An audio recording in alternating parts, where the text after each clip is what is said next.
The Full Circle Podcast. Compelling interviews and incredible tales from Colorado's western slope, from the mountains to the desert. Christi Reese and her team hear from the movers, shakers, and characters of the Grand Valley and surrounding mountain towns that make the western slope the place we all love.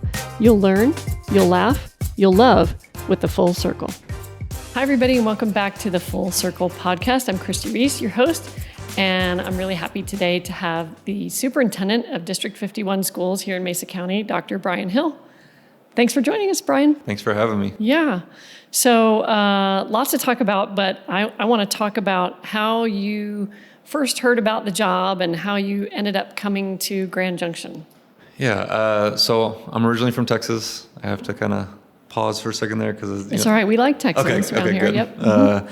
But yeah, born and raised in Austin, and worked for the school district there. I was a teacher and assistant principal. You started out teaching what? Oh, I did. So fourth grade. Fourth grade.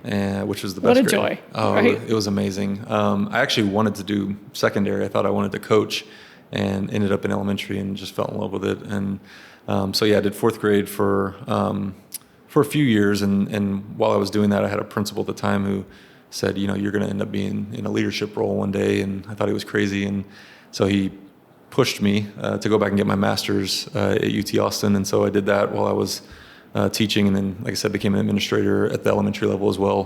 Did a little bit in middle school, and then had a superintendent at the time who said, you're going to end up being a superintendent one day, so you got to go back to school again.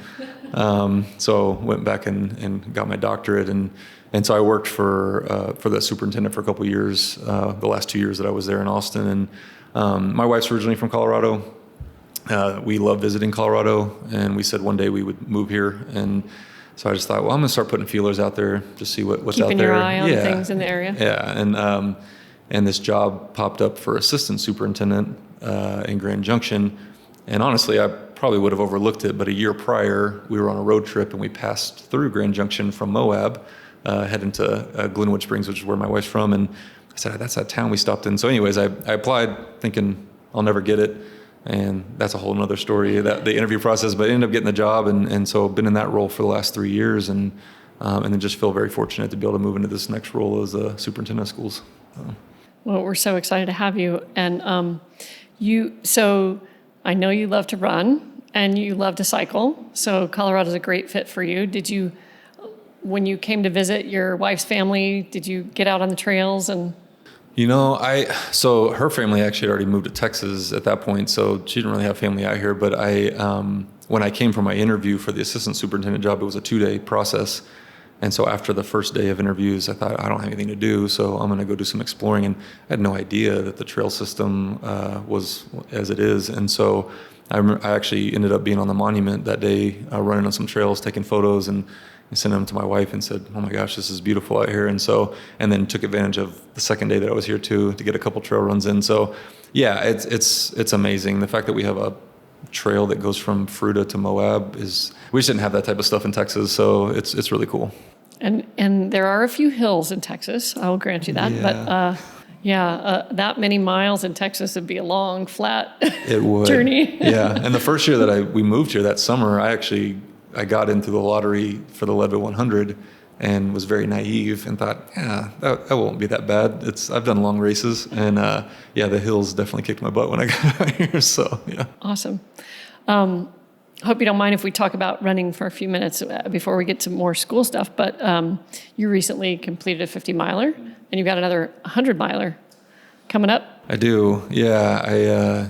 I was able to do the San Juan Solstice, which was amazing, coming from the town of Lake City and doing a big loop through the San Juans. We love the San Juans. Anytime we get a chance to visit somewhere within the state, we usually go somewhere within the San Juans. And just a beautiful course. I'd never been on the Continental Divide Trail before, and so it was a long day. I think the cutoff was 16 hours, and I just got in under that by about 30 minutes. So it was a long day on the trails, but it was beautiful. And yeah, I've not been able to finish a 100-miler yet. I did Leadville in 2019 and made it to the top of Hope Pass and dropped, and then 2 years later went back and made it to mile like 60 something and dropped.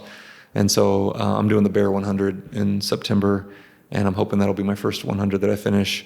My wife gives me a hard time because she says, wait, you you failed at Leadville twice, which has 15,000 feet of climbing, and then you went and signed up for the Bear that has 22,000 feet of climbing. So I'm hoping that the lower elevation and a little bit more of a cutoff time will be okay. But yeah, I'm excited September to go try to take that on. Awesome. Well, congratulations. And Thanks. it takes a lot of dedication. Yeah, it's a lot of time. It is. I have to early mornings on the weekdays just running roads, and then I feel very fortunate. My wife lets me on the weekends go out for 3 or 4 hours on the trails. Well, she runs too. She does run, yeah. and we have an 8-year-old, so we switch off. So one of us hangs out with him while the other one runs, and it's an escape for me, which is nice to just get on the trails and kind of clear your mind. Even though I take my cell phone with me, so I'm always available for work, but I do like getting away from things and just being on the trails for hours. Awesome. Well, let's turn back to school and talk about your transition with Diana Serco. I mean, how fortunate were you to come into this position as assistant superintendent under her? I mean, I just think she's incredible, and she did such a good job during her tenure. Yeah, so me personally, I've been very fortunate to have really great leaders along this journey in K-12 education from when I was in Texas, and then moving here. I was very excited to get to work for Dr. Serco, 46 or 47 years in education in the state. She's a legend in the state. And so it was a really cool opportunity to be able to come in. She came in at a time when the district needed the ship needed to be righted, I guess, and she did that and did some really great work. And so I was fortunate to get to work alongside of her. We had an interesting few years that I've been here with the pandemic. You started and everything. in 2019? I started in 2019. I joke with people. I got here in 2019. We started that school year normal, and then we had actually the norovirus hit, and so we shut some things down in the fall. A bunch of puking children, yes, right? Yeah. All over the district. It was not pretty, and it was kind of a practice run for when COVID hit, and so we had shut some things down that spring or that fall, and then came back to normal, and then that spring we hit COVID, and so I haven't really had a long stretch of normalcy, I would say, in the district, but getting to work with her and see her leadership, and then also just having that opportunity, being hired early on as the next superintendent to get to work with her through the transition was a great experience for me, and I'm excited for her too for her next step. I mean, being able to retire. She jokes that she's retired like 3 times, but I think she's really going to do it this time and enjoy hanging out with her grandkids. Yeah, so, I'm excited for her too. Yeah. Tell us a little bit about your education philosophy and what you think District 51 saw in you as its next leader, and why they wanted you in that position. Yeah, I think that we have a set of core beliefs that all of us have, and mine starts with all means all. And I think that every kid, every parent, every staff member, anybody who walks through our doors, we're here to serve them. And no matter the background or whatever they're bringing to that table. And so I think that's always been something that's drives me in the work that I do.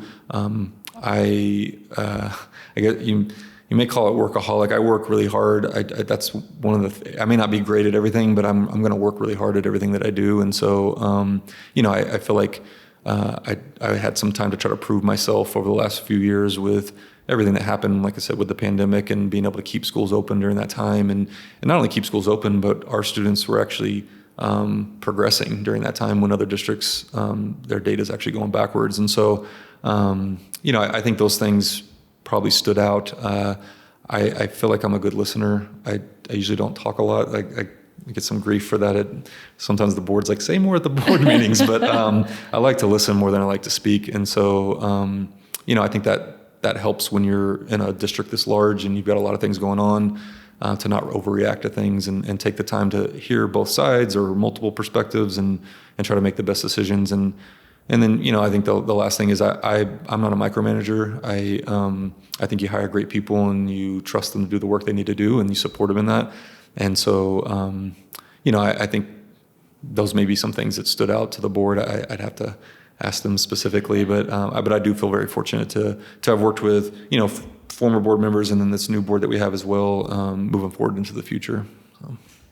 And you and the school board have just developed a strategic plan, and that came online how long ago? Just in the last few months? You finished that up? Yeah, so the district's previous strategic plan expired in 2017.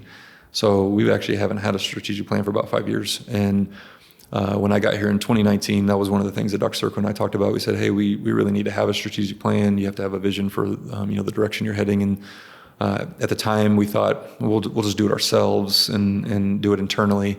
And so that. And then there were a few delays. Yeah, I was gonna say that spring we actually literally had community meetings with families and folks, and then the next week COVID hit and we shut things down. So we did, put it on the back burner while we figured out how to keep schools open. And so this past summer, I talked to her and said, hey, we obviously need to finish this strategic planning process, but I think we would benefit from having some folks come in and help support us in that work, and folks that are experts in that field. And so we partnered with CEI, the Colorado Education Initiative, and they already do a lot of work with the district as it was. And so they came in this past July and really took that process over for us. We held listening sessions. We had a very large steering committee made up of community members, elected officials, parents, students, and went through a whole process to come up with a 3-year strategic plan that the board adopted and voted 5-0 to support back in February. And so it technically doesn't start until this year, but we've already been using it as sort of our North Star for the work we're doing now. And what would you say is the main focus of the strategic plan? What's the main thing that you hope to accomplish with a new plan? So, I think you always start with students, and that's the reason why we're in this business. And so the plan is broken up into 3 focus areas. So the first focus area is around prepared and supported students. And that comes through with academic achievement, with having robust and aligned options for our students and our families. But the first thing is really making sure that our students feel like they have a welcoming, safe environment in all of our schools. And so, and we have benchmarks set for all of those. So we have 1-year goal, 2-year goals, and 3-year goals for each of those. And then the second piece is prepared and supported staff. And so we have target areas for that with goals. And then the last one, which really is just as important as the other 2 as well, is having engaged and supportive community partners. And I think that's important because our district is we serve the community, and we have to have community partners to be able to do the work that we're doing. I would say that when I first got here in 2019, when I was going out doing kind of a listening tour, one of the biggest pieces of feedback I got from folks was that, the district is separate from the community. The district's over here, and there's not a lot of trust and for a lot of different reasons. And so we've been trying to work on that over the last 3 years, but then also we have things built into our strategic plan to say we are going to work on that, and we have goals to make sure that we have those partners and that we're spending dollars the way that we're supposed to spend them and being transparent. So there's a lot in there.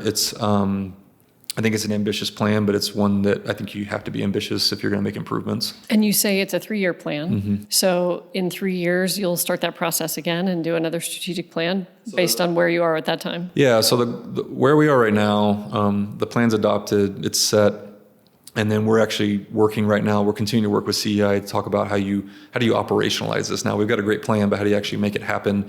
And so we're going to continue to work with them into the fall for a couple of reasons. 1, because they're a great partner. 2, I did not land an assistant superintendent to replace my position, and that would have been a big part of the job for that individual. So we're going to rely on some support from CEI. So we'll operationalize it and work through that first year of the plan coming up. And then, it's a fluid plan. So if we start to get into it and we say, oh, actually that target didn't make sense, we can make changes. And then, ideally, that'll get us to 2025. We like multiples of 5 usually in school districts, so then we can come up with a 5-year plan maybe after that. So, yeah. Perfect. Yeah. Yeah, 3 years seemed like a short amount of time to me, so that's... Well, and one of the things that, CEI told us was, and again, we were doing this still in the thick of, not that COVID's gone, but still in the thick of things with that. And they said, it's hard to even plan what's going to happen tomorrow right now. And so how are you going to project 5 years from now?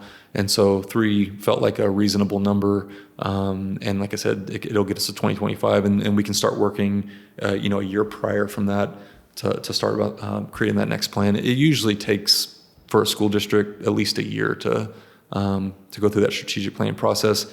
We kind of crammed it into a semester, a little over a semester, because of having to put it on the back burner. I think that the district did a great job through the pandemic. I was just amazed at that you all were able to keep our kids in school, and I really appreciated it. What kind of things are you looking for now to help the kids that really struggled through the pandemic? Because I know there are a lot of kids that are hopeful about going back to school full time, but still struggling with some social anxiety or, all kinds of things related to the pandemic. How are you helping those kids? Yeah, it's a good question. So one, I think we are at an advantage out here because of the fact that we were in person. That spring of 2020, when we shut down and we went remote, it was not a good situation for anybody. Our district is an in-person district, and we forced our staff and everybody to go to an online school, and it wasn't really fair to anybody. And so our staff did a great job of trying to make that work. But we felt like that summer, we sat down and said, the goal is how do we get kids back in person? It's not do we or do we not. We're going to do it, but how do we make it actually happen? And so I was proud of our staff and everybody, our families, for supporting us as well to allow us to get our kids back in school in that fall of 2020. And I do think that creates an advantage for our students, because we're in meetings still talking to districts from other states, and they're talking about how they're just getting their kids back in school. And so I say all that to say that I think we're at an advantage there, and we have seen growth from our students, but we do know that students struggled through that time as well.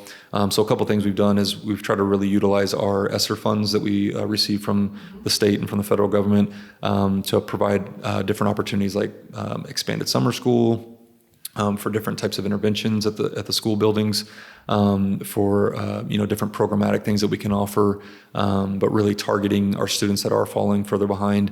But then also, there's an academic piece, but there's a social emotional piece for the students as well.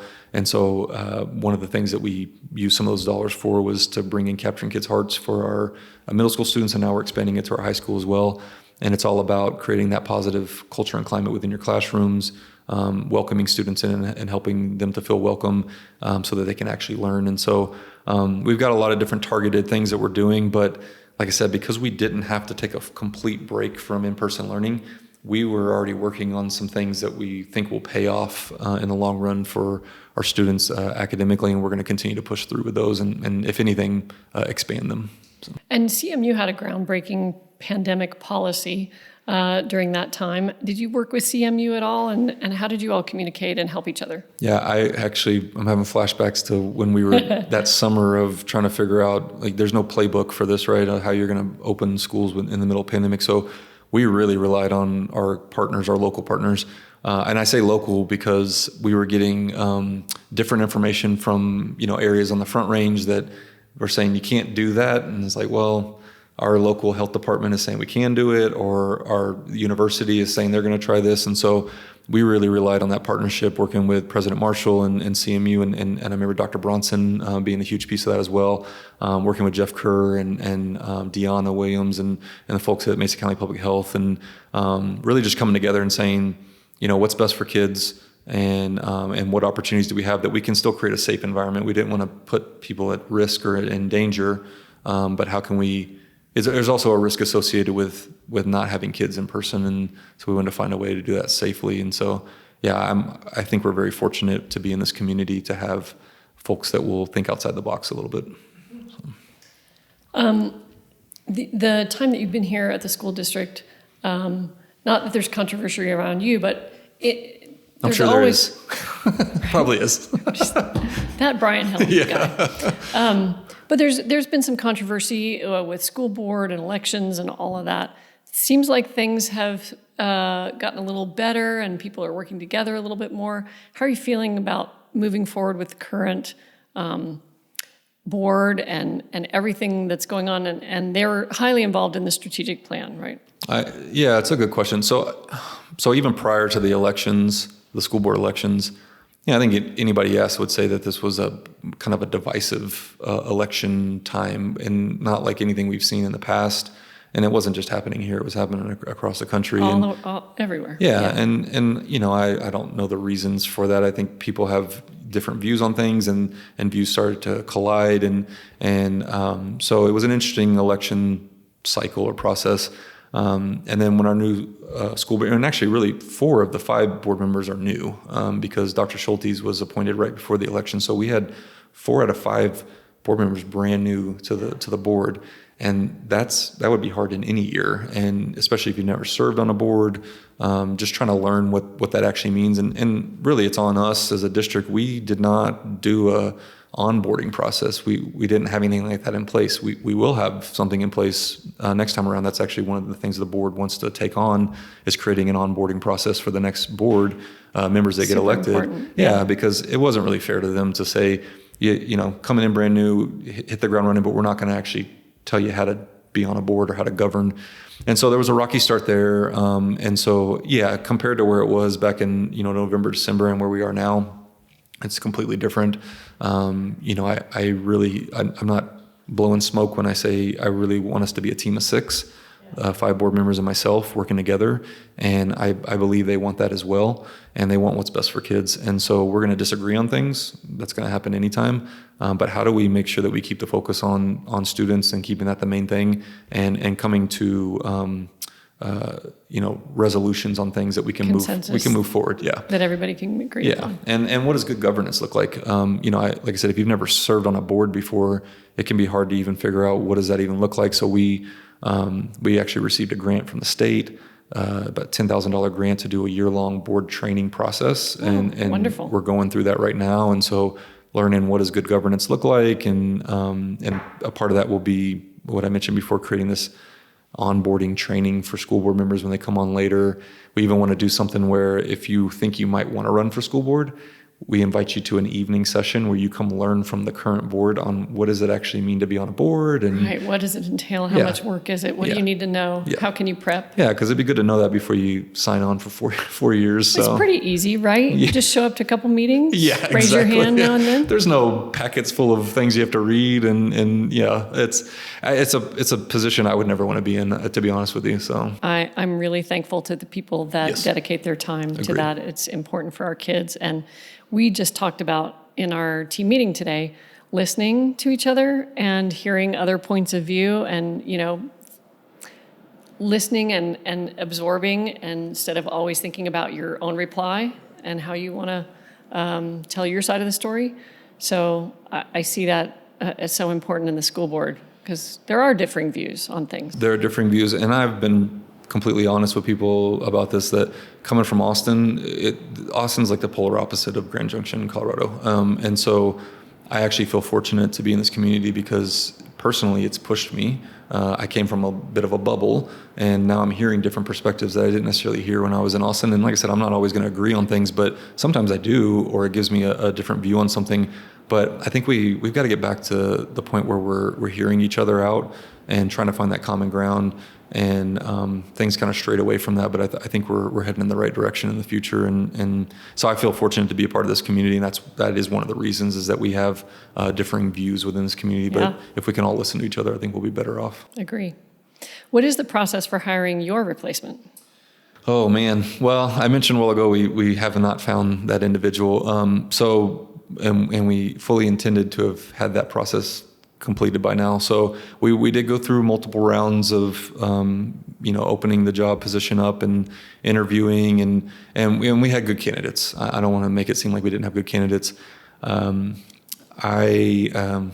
joke it's because nobody could ever replace me, right? So I could never land on anybody. That's not the reason. But I do think it's such an important position that you don't want to just place somebody in there, and I'm looking for the right person, and I think the committee wants that as well. We always have a committee of principals, in that instance for the assistant superintendent job, because they're so connected with the community. I actually had individuals from CMU and different entities within the community be on the interview panel as well. We have school board members on there. And, like I said, we landed some great individuals. I just don't think we had the right person in there for the position, and I didn't want to offer it and then maybe it not work out, and then you have somebody moving across the country with their family. So we just felt like it was maybe a better idea to push pause for right now. Hiring within K-12 system, there's a cycle, and at this point, people have kind of made up their mind on what they're going to do next year, and it didn't really make sense to go back out again. So we're going to push pause for right now. We'll repost it in December, January, like you normally would, and then we'll look for somebody for the following school year. Unless somebody just magically falls out of the sky, then I think we would obviously consider that, but we're not going to go actively post the position. I will utilize the summer and the fall, if I'm at conferences or different things like that. I think I'm going to need to go out and recruit more than we've had to in the past. Usually you post a position like that and people are knocking your doors down for it. We didn't necessarily have that this time, and I think that's partly due to the fact that not everybody wants to move into a leadership role in the K-12 system right now for a lot of different reasons. But also, there's a study that came out recently that said 1 in 4 superintendents across the country have quit or retired in the last year. So you have a lot of openings. Yeah, and so I think there's a lot of factors that played into why we didn't end up landing the candidate, but we'll find somebody eventually. I can't imagine why people would be retiring after the last couple of years. Yeah, I know. If you had that opportunity, why would you do that? So I'm done. Yeah, exactly. It'll be a challenge. I mean, that position's important. It's not one that we're going to eliminate. But we in education, in K-12 education, we just find ways to make things work. And so we'll find a way to make it work without that role. And just means that the rest of the senior leadership folks will just have to pick up some slack. Well, and obviously you feel good about your senior leadership and the support that they can give you while you're looking for that person. Yeah, we've got great people. Our head of HR has been here for years, is great, Nikki Jost. We've got Mel as our CFO and just knows the numbers front and back, and so really confident with her. Jen Marsh is our chief academic officer, and she's been with the district for a long time, and she'll be overseeing some new departments this next year. We've also brought on Clint Garcia. He's our new COO. We haven't had a COO for a year. And that's been difficult. And so he's coming in and he's already hit the ground running, and we're excited to have him on board. And then we also have Tammy Ayers, our new legal counsel for the district, and she's been working with the district for years externally. And so, we've got a super strong senior leadership team and then folks that work for them as well. So, if we didn't, I don't think I'd feel as confident about the next year. So let's turn to what you see as the challenges facing our district in particular. I know in the past, as a parent, I've seen one of our challenges be the funding that we get or don't get here in Mesa County compared to other school districts around the state. What do you see as the main challenges in your 3-year strategic plan? Yeah, so money's not everything, but it is important. And so I would agree that funding is a concern. We're not only is Colorado one of the lower funded, or public education in Colorado is one of the lower compared to the other 49 states, but within Colorado, we're one of the lowest funded districts in the state as well. So we rely on things like having to go out for bonds. I know that people don't want their taxes to go up necessarily, but we don't receive money from the state to replace schools. So that's the only way you can do that, is to go out for a bond. And so we're super fortunate and feel honored that over 65% of the community voted yes on GGHS, which is huge. I'm so excited for the families and the community at Grand Junction High School. But we also know that that's not the end of our capital needs. Right. I think, long way to go. Oh yeah. A couple years ago, I think our staff identified about $500 to $600 million worth of capital needs across the district. So how many schools are in the district? So we have over 45, and many of them are in bad shape as well. I think of Central High School right now. Not that it needs to be a complete rebuild, but there's a wing of that school that needs to be replaced. It's not ADA accessible, so there's upgrades that need to be made there as well. So we've identified the needs.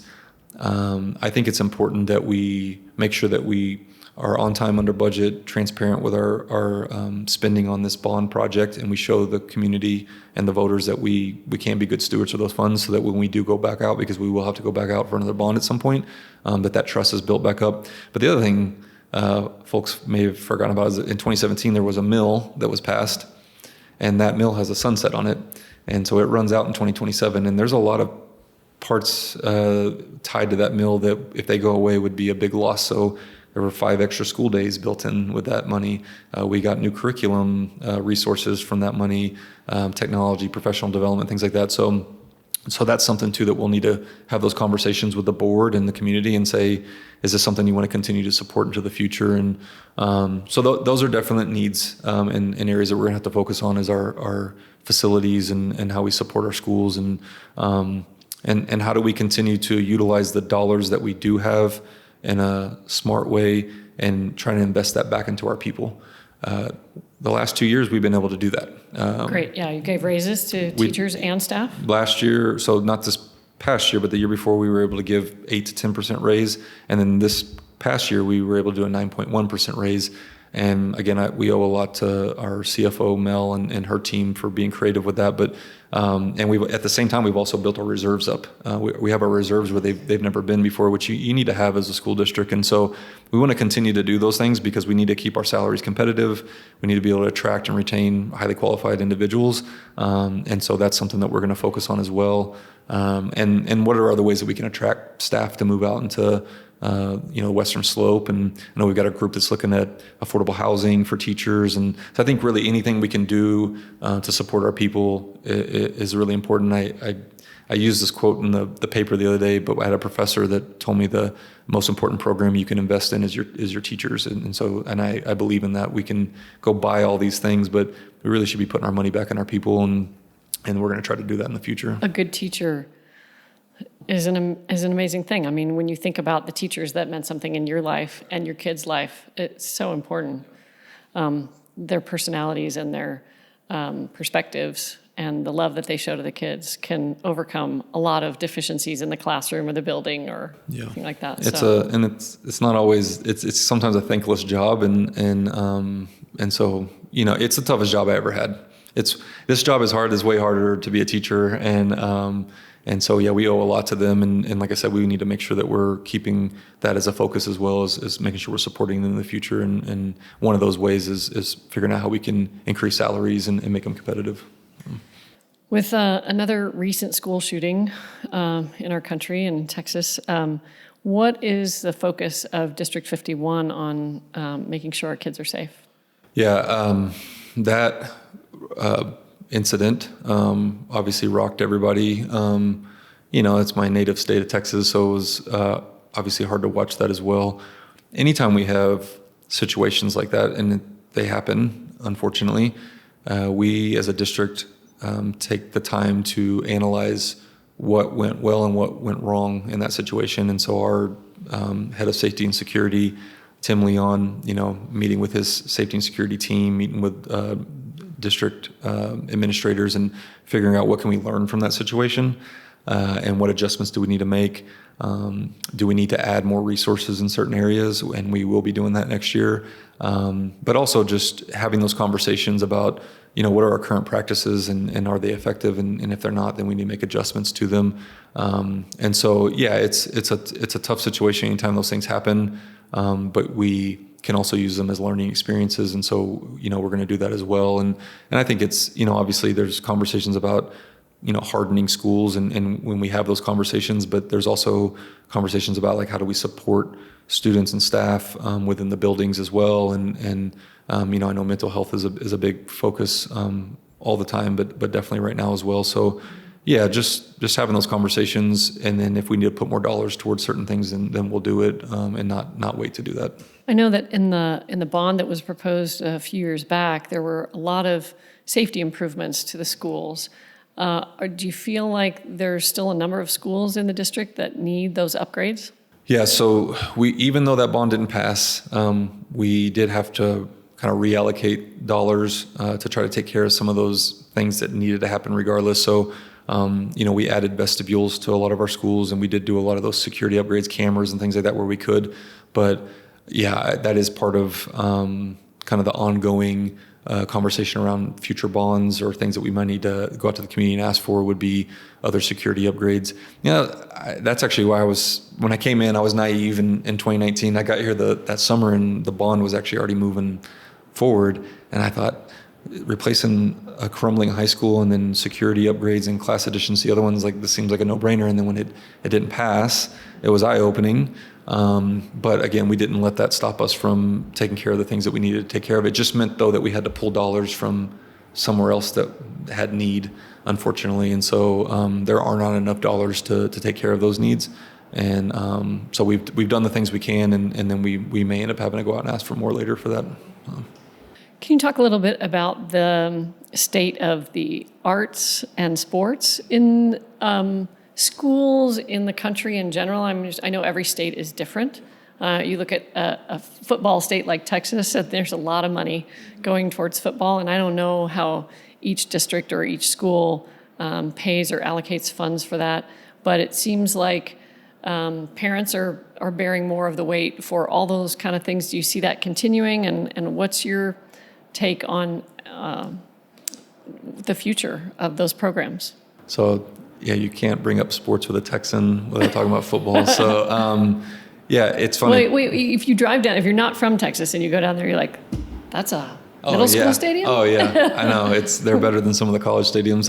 And the joke was always in Texas that if you want a bond to pass, just put a stadium in there and they'll vote for it. So, yeah, sports are huge, and not just sports, but fine arts and any sort of extracurricular activity.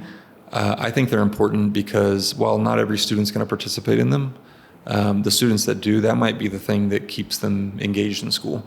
And it also is a sense of pride for the whole school community. Yeah, too. and there's rivalries, and it's fun to go out to, the games on the weekends or go see the band performances or the theater performances. And so it's the same conversation with budget, though. Like, you have to be able to put money on where the priorities exist.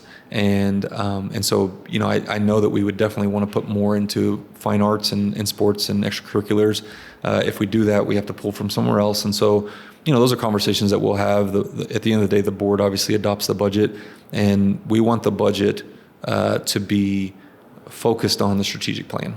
So if through the strategic plan process and operationalizing that plan, if we realize one of the priorities is we need to put more funding into things like extracurricular activities, then I think we can point back to say, it's in the plan, it's something that the community said that they were looking for, now we need to allocate those dollars towards it, instead of just saying, I really like sports, so I'm going to put money there. Actually tie it back to something. And so, I think that we have a section within the strategic plan that talks about robust and aligned options for students. And so I could see that coming up in that conversation and trying to figure out where do we put more of our dollars in the future. We have a great athletic director in Paul Kane, and I know he would definitely love some more funding for sports. And like I said, I think that's something that I'm open to as well. So. I see, though, both of my kids participate in drama at Palisade High School, and I'm amazed at what those teachers and the administrators and whoever's involved in the program can do with the limited amount of funds they have. Yeah. It's absolutely incredible. It is amazing. And it takes a lot of parent volunteer time and a lot of hours after school on their, they teach all day and then they come back at night, and it's truly amazing. But so glad that I think we have robust sports and arts programs in our schools here. We do, but I think, like you said, we can always improve on things, and so that may be an area of focus for us that we need to put more funds into. So. Well, we can't not talk about Grand Junction High School. Yeah. I was lucky to get to attend the groundbreaking a few weeks ago, and it's so exciting to see dirt moving and things happening over there. Can you talk about the timeline for the school? So our plan is on time and under budget, and right now the projected opening date would be fall of 2024. And so, and the thing to remember is, even though that bond passed in November, work was happening years prior to that, looking through the design of the building and things of that nature. So a lot of work went into it to try to help with passing the 2021 bond, but also so we had sort of a head start on the design and getting that school open quicker. We were fortunate to receive a BEST grant, so we were able to $10 million of it is BEST grant dollars from the state. We also had a little under $20 million that we saved from previous bond projects. Which is so great. And that happened in multiple ways. One, it was we were able to go out and get BEST grants later to offset some costs, but also just being smart with the dollars. And so we were able to put those dollars towards bringing down the price of the school as well. So that way, when we went out to the voters, it wasn't as high of a price tag. And so, again, really appreciate the voters for voting yes on GJHS, and we're excited. Ground has broken, and they're moving forward. And like I said, timeline is to have that building open fall of 2024 for our students and our staff to enjoy. And I know Principal Renicky is excited about it. She's working with her staff now on, the design is going to be completely different than the existing building. And so, how do you utilize the space? And it's a school that our students deserve. And I'm excited that we're going to be able to deliver on that. Yeah, really excited.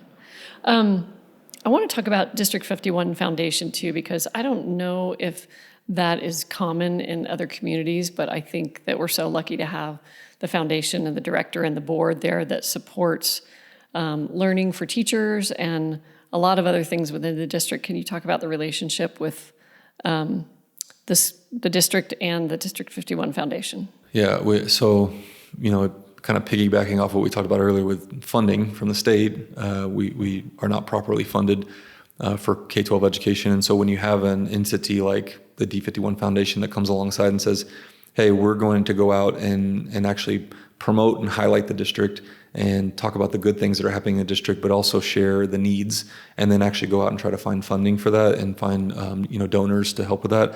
It's huge, and not every district has that. A lot of times you end up seeing it in kind of more wealthier districts, I guess, and so the fact that we have a thriving foundation here, and the growth that they've made.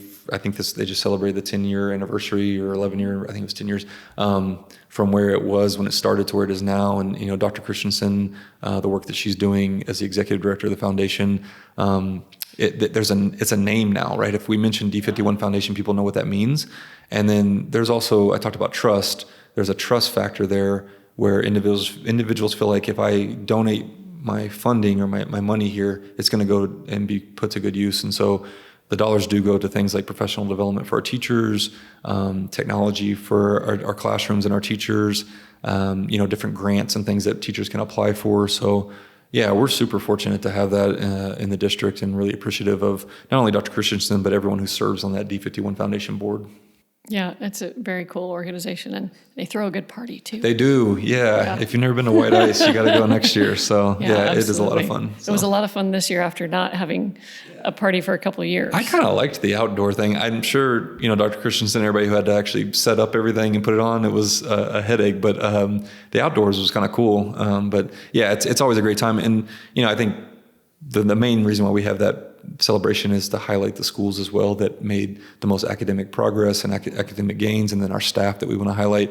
I had the honor of honoring Tanya Marvin at the event this year, and I got emotional, which I don't usually do, because of how important she is and was to the district as the head of our nursing department. She really is the main reason why we were able to get kids back in person and get through the pandemic with in-person learning. And so it's just cool to have that celebration and get to honor those individuals at the same time. So. Well, as we wrap up, Brian, I'd just like to say thank you for your advocacy on behalf of the kids and the staff and teachers. I mean, it's obvious that you really care about people getting paid well, enjoying their jobs, and helping kids. And really appreciate everything you're doing for the district. Well, I appreciate you and your team, because I know y'all donate a lot to the school district and you support the district in a lot of different ways. And so really appreciate your partnership and that, you've done those things over the years for us. And again, we need those partnerships to exist. And I feel very fortunate to be able to move into this next role, to be able to continue to serve this community for years to come. And my time here, my hope is that I can leave the district in a better place than it was when I got here. And so we're going to work together as a team to make sure that happens and that we're serving our students and our staff and our families. So I feel fortunate and blessed to be able to have this opportunity. So thank you. Well, don't go away anytime soon. No, okay? Just to the trails. I'm going to run and then I'll come back. Yeah, good. All right. Thank you so much for joining us today. This has been Christi Reese with Dr. Brian Hill, Superintendent of District 51 Schools, and we will sign off and see you next time on the Full Circle podcast. Thanks for watching and listening. Bye. Thanks for listening. This is Christi Reese signing out from the Full Circle podcast.